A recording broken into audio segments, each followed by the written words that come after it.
18번 지문 요약. 주제 약속한 날에 책장이 배달되지 않아 불편함을 겪은 손님의 항의 편지. 1단계 전체 내용 이해하기. 이 글은 가구 가게에 보낸 항의 편지예요. 손님이 책장을 샀는데 약속한 날에 배송이 오지 않아 불편을 겪었다고 이야기해요. 2단계 문장별로 자세히 보기. 책장을 구입한 이야기. 손님은 아내와 함께 한 달 전에 책장을 샀어요. 새 집에 어울리는 가구라서 정말 기대하고 기뻐했어요. 배송 약속과 문제 발생. 매니저가 배송은 4주 걸립니다. 라고 말했어요. 손님은 지난 주말에 받을 거라 기대했어요. 그날 집에 꼭 사람이 있도록 일정을 조정했는데 책장은 오지 않았어요. 아무도 오지 않아 기다리기만 했어요.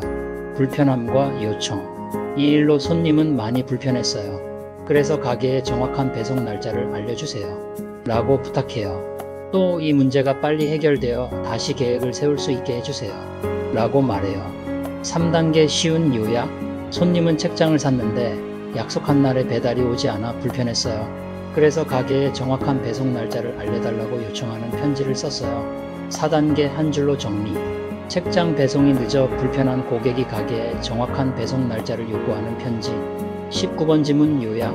주제 어둠 속에서 길을 잃은 사람이 희미한 빛을 따라가 결국 도움을 찾게 되는 이야기. 1단계 이야기의 흐름 이해하기. 길을 잃은 사람이 어려움을 겪다가 희망을 찾는 이야기예요.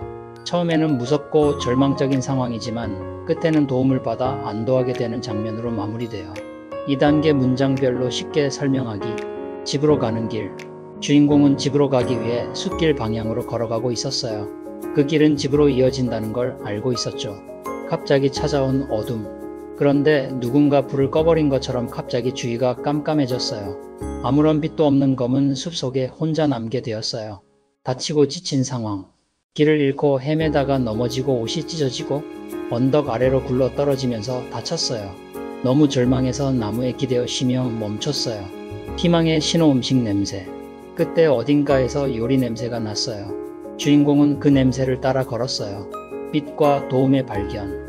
조금 더 가니 나무 사이로 노란 불빛이 보였어요. 그곳은 바로 크럴 아저씨의 오두막집이었어요. 창문 너머로 아저씨가 보였고 주인공은 이제 도움을 받을 수 있겠다고 안도했어요. 3단계 쉬운 요약. 주인공은 숲길을 따라 집에 가다가 깜깜한 어둠 속에서 길을 잃고 다쳤어요. 하지만 요리 냄새와 불빛을 따라가 결국 크럴 아저씨의 오두막을 찾아 도움을 받게 되었어요. 4단계 한 줄로 정리. 깜깜한 숲에서 길을 잃은 주인공이 요리 냄새와 불빛을 따라가 도움을 찾는 이야기. 20번 지문 요약.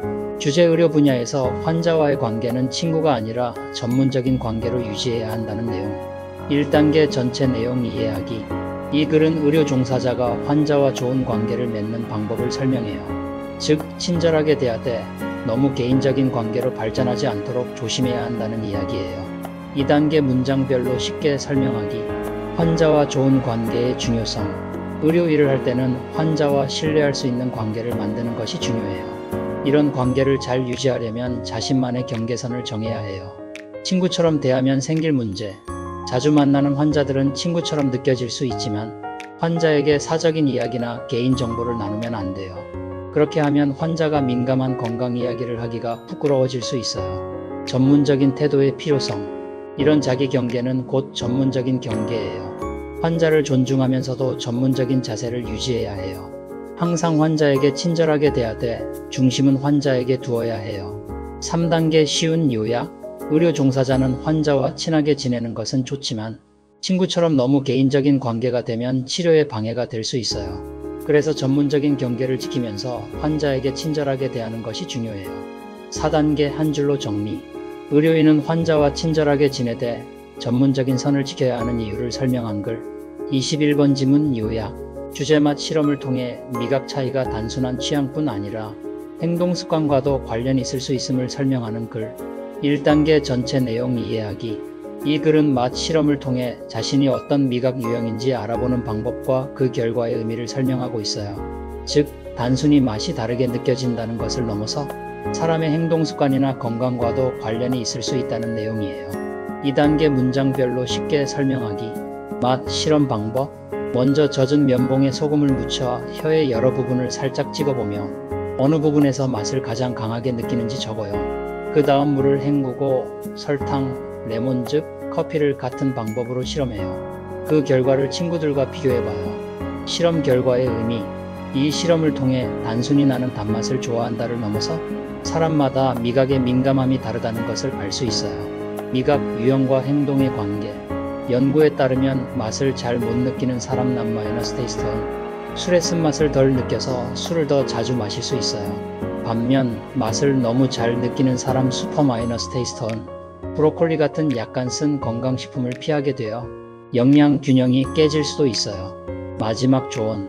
맛은 시각이나 청각보다 덜 중요해 보이지만 입속의 화학작용이 우리의 생활 습관에 큰 영향을 줄 수도 있다고 말해요. 3단계 쉬운 요약. 이 글은 혀로 맛을 실험하는 방법과 그 결과의 의미를 알려줘요. 사람마다 맛을 느끼는 정도가 다르고 그 차이가 식습관이나 행동 습관에도 영향을 줄 수 있다는 내용을 담고 있어요. 4단계 한 줄로 정리. 혀의 맛 실험을 통해 미각의 차이와 그것이 행동이나 건강에 미치는 영향을 설명한 글. 22번 지문 요약. 주제 과학은 모른다는 것을 인정하고 궁금증에서 출발하는 실험이 중요하다는 것을 설명하는 글. 1단계 전체 내용 이해하기. 이 글은 과학의 핵심은 확실히 아는 것이 아니라 모르는 것을 탐구하려는 태도라고 말해요. 즉, 과학은 호기심에서 출발하는 실험을 중요하게 여긴다는 내용이에요. 2단계 문장별로 쉽게 설명하기. 과학은 모름을 받아들이는 학문. 과학 실험은 무엇이 일어날지 모르는 상태에서 시작돼요. 과학자가 이건 분명 이렇게 될 거야 라고 확신만 하고 실험하지 않으면 그건 과학의 정신에 어긋나요. 호기심의 가치가 높아진 이유. 옛날에는 쓸데없이 궁금해하는 것이 나쁜 성격처럼 여겨졌어요. 하지만 실험 철학이 발전하면서 이제는 호기심이 과학의 출발점으로 인정받게 되었어요. 실험의 진짜 목적. 오늘날 과학에서는 보통 가설을 세우고 실험으로 검증하라고 배우지만 철학자 이언 해킹은 이렇게 말했어요. 그냥 궁금해서 실험해도 된다. 결과가 어떻게 나올지 보려는 실험도 의미 있다. 미친 실험도 가치 있다. 찰스 다윈의 아들 조지 다윈은 이렇게 말했어요. 가끔은 말도 안 되는 실험을 해보는 것도 필요하다. 아무 소득이 없을 것 같아도 시도하기 전엔 모른다. 3단계 쉬운 요약. 이 글은 과학이란 모른다는 사실을 인정하고 궁금증에서 시작하는 실험을 중시하는 학문이라는 내용을 말해요. 가끔은 말도 안 되는 실험조차 새로운 발견으로 이어질 수 있다는 점을 강조해요. 4단계 한 줄로 정리. 과학은 확실함보다 호기심을 더 중요하게 여기며 모르는 것을 실험으로 탐구하는 태도를 찬양하는 글. 23번 지문 요약. 주제 새로운 과학 이론은 기존 이론보다 더 잘 설명할 때만 받아들여진다는 내용. 1단계 전체 내용 이해하기. 이 글은 과학 이론이 어떻게 발전하고 바뀌는지 설명해요. 즉, 새로운 이론이 생기더라도 기존 이론보다 더 잘 설명할 때만 인정받는다는 거예요. 2단계 문장별로 쉽게 설명하기. 이론이 바뀌는 조건. 과학 이론은 그냥 버리거나 바꾸지 않아요. 더 좋은 설명이 나왔을 때만 새로운 이론이 인정돼요. 뉴턴의 중력 이론. 오랫동안 뉴턴의 중력 이론은 수많은 실험과 증거로 인정받았어요. 하지만 19세기 후반의 과학자들은 뉴턴의 예측과 실제 관찰이 조금 다를 때가 있다는 걸 발견했어요. 아인슈타인의 등장. 이 차이를 설명한 사람이 바로 아인슈타인이에요. 그는 일반 상대성 이론을 만들어서 뉴턴 이론으로는 설명이 안 되던 현상까지도 정확히 설명했어요. 뉴턴 이론의 공로도 인정. 그렇다고 해서 뉴턴의 이론이 완전히 틀린 건 아니에요. 아인슈타인의 이론은 뉴턴이 맞췄던 부분도 모두 포함하면서 더 넓고 더 깊은 영역까지 설명했어요. 그래서 지금은 아인슈타인의 이론이 중력의 더 큰 틀로 여겨져요. 미래의 과학. 오늘날에도 과학자들은 아인슈타인보다 더 넓은 중력 이론을 찾고 있어요. 새 이론이 받아들여지려면 아인슈타인의 이론이 설명한 모든 것 새로 발견된 현상까지 모두 설명해야 해요. 3단계 쉬운 요약. 이 글은 과학 이론은 더 잘 설명하는 새로운 증거가 있을 때만 바뀐다는 내용을 말해요. 뉴턴의 중력 이론은 오랫동안 맞았지만 아인슈타인의 이론이 더 넓고 정확하게 설명했기 때문에 새로 인정받았어요. 미래의 과학자들도 아인슈타인을 넘어서는 더 큰 이론을 찾으려 하고 있어요. 4단계 한 줄로 정리. 새로운 과학 이론은 이전 이론의 장점을 모두 포함하면서 더 정확하게 세상을 설명할 때만 인정받는다. 24번 지문 요약. 주제 점심시간 같은 짧은 휴식 시간에 뇌를 깨우는 뉴로빅 운동을 하면 집중력과 사고력이 높아진다는 내용. 1단계 전체 내용 이해하기. 이 글은 바쁜 하루 중 잠깐 멈춰서 머리를 쉬게 하는 짧은 뇌 운동 뉴로빅의 효과를 설명해요. 즉, 점심시간 같은 짧은 휴식에도 뇌를 자극하면 집중력과 생각하는 힘이 좋아진다는 내용이에요. 2단계 문장별 설명. 하루 종일 바쁘게 일하다가 잠시 멈추어 쉬는 것은 머리를 상쾌하게 하고 에너지를 회복시키는 데 도움이 돼요. 하지만 사람들은 이런 짧은 휴식의 힘을 종종 과소평가해요. 일상의 루틴에서 벗어나 뇌를 자극하는 활동을 잠시 하면 머리의 피로를 막고 오후의 집중력과 생산성을 높일 수 있어요. 뉴로빅 운동은 뇌를 깨우는 간단한 활동이에요. 뇌의 여러 부분을 자극해 민첩하고 깨어있게 해줘요. 짧은 뇌 운동은 단순한 휴식이 아니라 사고력과 집중력을 높여주는 전략적 휴식이에요. 실천 방법: 평소 안 쓰는 손으로 글씨를 써보거나 밥을 먹는 등 간단한 활동으로 뇌에 자극 가능. 3단계 쉬운 요약. 짧은 휴식 시간에 뉴로빅 운동을 하면 집중력과 사고력이 좋아져요. 평소 안 쓰는 손으로 글을 쓰거나 밥을 먹는 것만으로도 뇌의 다른 부분을 활성화해 피로를 줄이고 머리를 유연하게 만들 수 있어요. 4단계 한 줄로 정리. 점심시간 같은 짧은 휴식에 뉴로빅 운동을 하면 뇌가 새로워지고 집중력과 사고력이 향상돼요. 26번 지문 요약. 주제 니나 시몬, 오리지널리 유너스 캐슬린 WAYMON was a talented American musician who used her music to fight against racial injustice. 쉬운 요약. 어린 시절 음악적 재능. 첫 공연에서 부모님이 백인을 위해 자리 뒤로 이동. 인종차별 현실 깨달음. 음악 교육의 좌절. 커티스 음악원 입학 실패. 인종차별 때문이라고 생각? 니나 시몬으로 활동 시작. 애틀랜틱 시티에서 노래하며 가수 인생 시작. 인권운동 참여. 1960년대 시민권운동 지지. 인종차별과 폭력에 대한 항의의 노래 제작. 미국을 떠나 프랑스에서 살. 1970년 미국 떠나 여러 나라 전전 후 프랑스 정착. 2003년 사망. 음악은 여전히 전 세계에 영향. 핵심 요약. 니나 시몬은 인종차별을 이겨내고 음악으로 정의를 외친 가수로 그녀의 음악은 지금도 평등과 용기의 상징이에요. 29번 지문 요약. 주제 세포분열 과정에서 생기는 유전자 변화가 생물의 진화에 미치는 영향. 1단계 전체 내용 이해하기. 세포분열 중 유전자 변화 돌연 변이는 대부분 큰 영향이 없거나 해롭지만 일부는 생물에게 유리한 변화를 주어 진화를 이끌어요. 2단계 문장별 설명. 세포가 나눠질 때 두 딸 세포의 유전자가 완전히 동일하지 않을 때가 있음. 작은 오류, 가끔 유익한 변화. 변화 종류 좋은 변화 번식 유리, 중립적 변화 영향 없음, 해로운 변화 세포 죽음. 돌연 변이와 자연 선택 반복 생물 진화, 환경 적응, 경쟁과 번식 성공. 3단계 쉬운 요약. 세포 분열 중 생기는 작은 유전자 변화는 대부분 별 영향 없거나 일부는 유익, 일부는 해로워요. 자연 선택과 결합해 생물의 진화를 이끌어요. 4단계 한 줄로 정리. 세포 분열 중 생긴 유전자 변화가 자연 선택과 결합해 생물의 진화를 만들어낸다는 글. 30번 지문 요약. 주제 문화에 따라 개인의 기회 평등과 가족의 중요성을 바라보는 관점 차이. 1단계 전체 내용 이해하기. 자유주의 문화와 유교 문화가 개인과 가족의 관계를 어떻게 보는지 비교. 2단계 문장별 설명. 자유주의 문화 개인 기회 평등 우선, 누구에게나 공평한 기회 제공. 유교 문화 가족이 인간 삶 중심, 개인은 먼저 가족 구성원으로 이해. 가족가치 유교 문화에서 가족 고유가치 절대 포기 안함.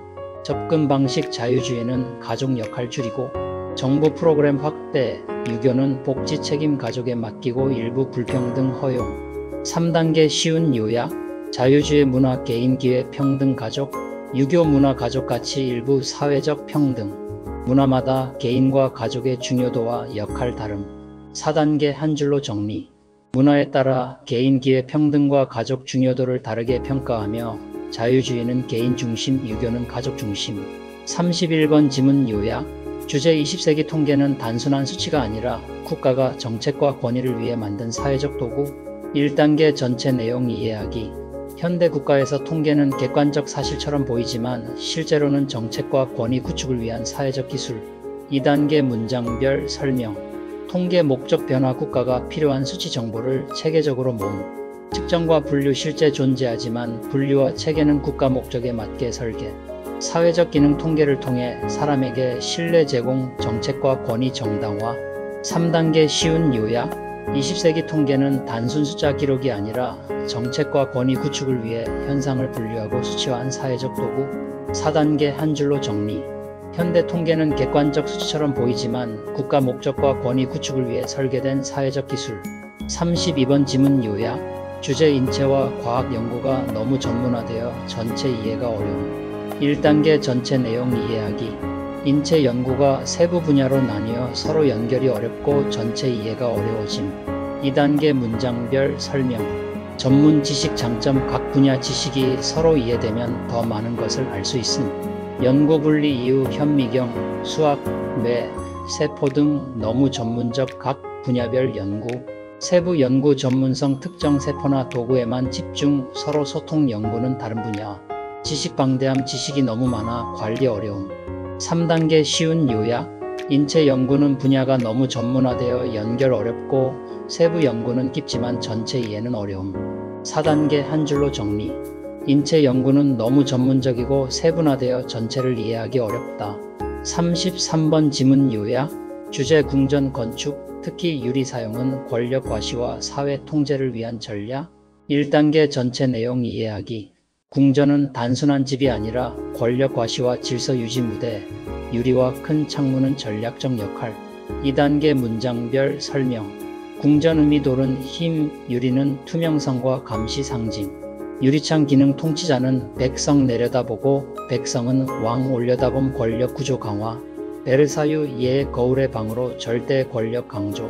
유리 전략적 역할. 감시와 통제. 신하와 방문자는 항상 관찰 인식 행동 조심. 3단계 쉬운 요약. 궁전 건축은 권력 과시와 사회 통제 목적. 돌은 힘. 유리는 투명성과 감시 기능 상징. 4단계 한 줄로 정리. 유리와 건축을 활용해 통치자의 권위를 과시하고 신하와 백성을 감시하며 사회적 질서를 유지한 궁전 전략. 34번 지문 요약. 주제 침묵에 나선 이론은 사람들이 자신의 의견이 대중적이지 않다고 느낄 때 의견을 표현하지 않고 조용히 있게 된다는 내용. 1단계 전체 내용 이해하기. 이 글은 독일의 정치 연구자 노엘 레마이너스 노이만이 관찰한 침묵에 나선 스파이럴 오브 사일런스를 설명해요. 즉 사람들이 자신의 의견이 소수라고 생각하면 말하지 않고 다수 의견만 더 크게 보이게 된다는 내용이에요. 2단계 문장별로 쉽게 설명하기. 관찰 내용. 노엘 레마이너스 노이만은 독일에서 선거 캠페인을 연구하면서 어떤 의견은 많이 나오고 어떤 의견은 사람들에게 잘 안 들린다는 것을 발견했어요. 특히 인기가 없다고 여겨지는 의견은 사람들이 말하지 않는다는 것이었어요. 침묵에 나선이란 사람들이 자신의 의견이 인기가 있다고 느끼면 말하고 인기가 없다고 느끼면 조용히 한다는 현상이에요. 이런 과정이 반복되면서 한쪽 의견만 많이 알려지고 다른 의견은 거의 들리지 않게 돼요. 일상에서의 의견 표현 방법. 사람들은 의견을 다양한 방식으로 표현해요. 말하기, 버튼이나 스티커 붙이기, SNS 게시물 올리기 등. 침묵에 나선 이론에 따르면 사람들은 자신의 의견이 다수일 때 이런 행동을 더 많이 한다고 해요. 3단계 쉬운 요약. 사람들은 자신의 의견이 다수일 때만 표현하고 소수 의견일 때는 침묵한다는 것이 침묵의 나선이에요. 이 때문에 사회에서는 다수 의견만 크게 보이고 소수 의견은 묻히게 돼요. 4단계 한 줄로 정리. 침묵에 나서는 사람들이 자신의 의견이 인기가 없다고 느끼면 조용히 있게 되어 다수 의견만 강조되는 현상을 설명하는 이론.